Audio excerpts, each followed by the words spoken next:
7 mistakes that make your hamster secretly fear you. When you reach into your hamster's cage and they run to the corner, do you know what that's really telling you? Most owners assume it's just their hamster's personality. Shy, skittish. That's just how they are. But here's the truth that most people never hear. In the majority of cases, that fear didn't come from the hamster. It came from the owner. Without ever realizing it, behind every hamster that freezes, hides, or bites, there's almost always a pattern of small mistakes that built up over time. Mistakes that felt completely normal in the moment. Mistakes that most owners are still making right now. And if you've ever felt like your hamster just doesn't trust you, what you're about to learn will change the way you understand every interaction you've ever had with them. Let's start with the mistake that almost every new owner makes on the very first day. They don't give enough time to adjust. You brought your hamster home. You set up the cage. You're excited.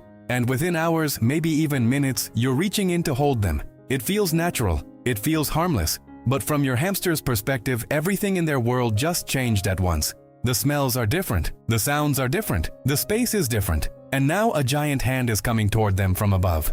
In the wild, anything approaching a hamster from above is a predator. That reflex doesn't disappear just because they're now living in your bedroom. What your hamster needs in those first days is something most owners don't think to give. Silence, stillness, time. Researchers studying small mammal stress responses found that hamsters placed in new environments need a minimum of several days before their cortisol levels begin to normalize. Every time you reach in too soon, you reset that process. You become associated with the feeling of threat before you've ever had a chance to become associated with safety. And that association, once formed, takes much longer to undo than it would have taken to simply wait. The second mistake is approaching from above. Think about the geometry of fear for a moment. Your hamster spends its entire life at ground level. Every threat it has ever evolved to recognize comes from the sky. Hawks, owls, foxes leaping. Even inside a safe home, that wiring doesn't switch off. So when you reach into the cage from above, hand descending toward a small animal that cannot see where you came from, you are doing exactly what every predator in their evolutionary history has done. The fix is simpler than most people expect. Approach from the side whenever possible. Let your hand rest at the bottom of the cage before you attempt to pick them up. Let them come to you first. Let them sniff, investigate, and make the decision to step forward on their own terms. The moment your hamster chooses to approach your hand, rather than being scooped from above, is the moment the entire dynamic between you begins to shift. The third mistake is using sudden movements and loud sounds. Your hamster's hearing is extraordinary. What feels like a normal speaking voice to you can feel startling to an animal that can detect frequencies far beyond human range. And sudden movements, even small ones, trigger the same freeze or flee response that a predator would. Many owners talk loudly near the cage, tap the glass to get attention, or move quickly when picking their hamster up. Every single one of these things reinforces the idea that your presence means unpredictability. And unpredictability for a prey animal always means danger. And hey, if you're already seeing yourself in some of these mistakes, make sure you subscribe and leave a like. What's coming next are the mistakes that are the hardest to recognize because they actually look like love. The fourth mistake is handling them for too long, too soon. You finally got your hamster to sit in your hand. It's one of the best feelings an owner can have. And so you keep holding them. 5 minutes becomes 10, 10 becomes 20. But here's what's happening inside that small body the entire time. Their heart is racing, their stress hormones are elevated. They are exercising every bit of self-control they have to remain still. They haven't relaxed. They've simply run out of options. True trust is built in short, positive interactions that end before the hamster wants them to. 2 minutes of calm handling followed by a gentle return to their cage does more for your relationship than 20 minutes of forced closeness. Each short session ends with your hamster thinking, "That wasn't so bad."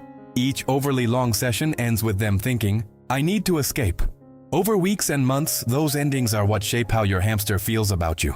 The fifth mistake is waking them up to interact. Hamsters are naturally most active at dawn, dusk, and through the night. Their daytime is the equivalent of your deepest sleep. Imagine being woken up suddenly, disoriented, grabbed before you're fully conscious. That experience, repeated regularly, would make anyone dread whoever kept doing it. And yet this is exactly what happens in millions of households every single day. Owners who are awake during the day reach in to play, disturbing a hamster mid-sleep cycle, then wonder why their hamster always seems grumpy or defensive. The solution isn't complicated. Learn your hamster's natural active hours and meet them there. Even 15s. Minutes of interaction during their alert period is worth more than an hour of forced interaction while they're still half asleep. A hamster that comes to you while they're naturally awake and curious is a completely different animal from one being pulled out of deep rest. The difference in their body language will tell you everything.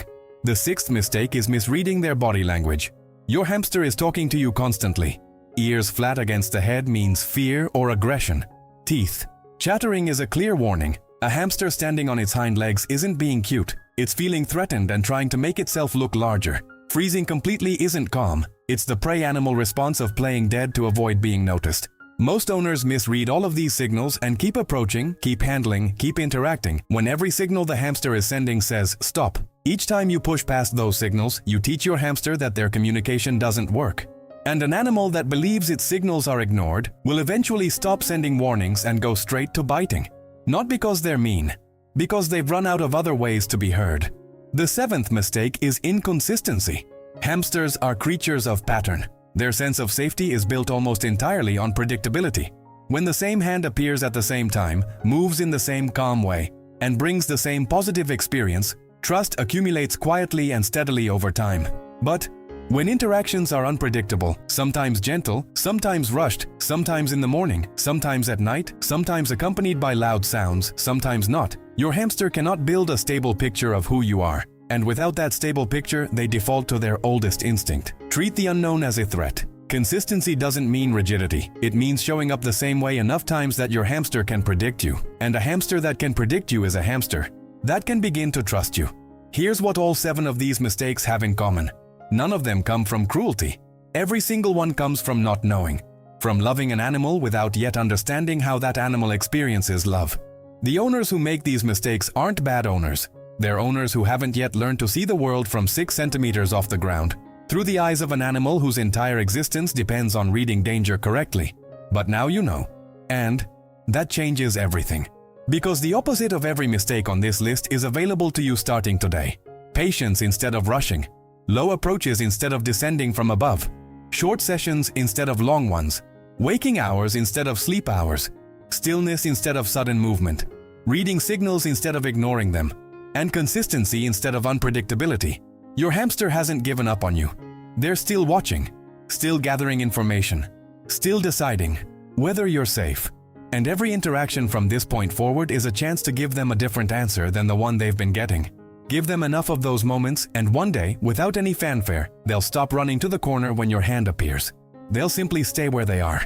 And in the language of a hamster, there is no louder way to say, "I trust you."